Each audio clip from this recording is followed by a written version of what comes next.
আলু চিপস খাবো মা। আমার পাপা আমাকে কি বললো তোমরা শুনতে পেয়েছো?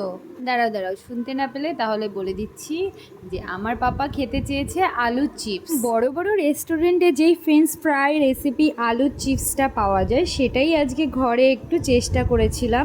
ভিডিও দেখে ঘাটাঘাটি করার পরে অবশেষে করেও ফেললাম।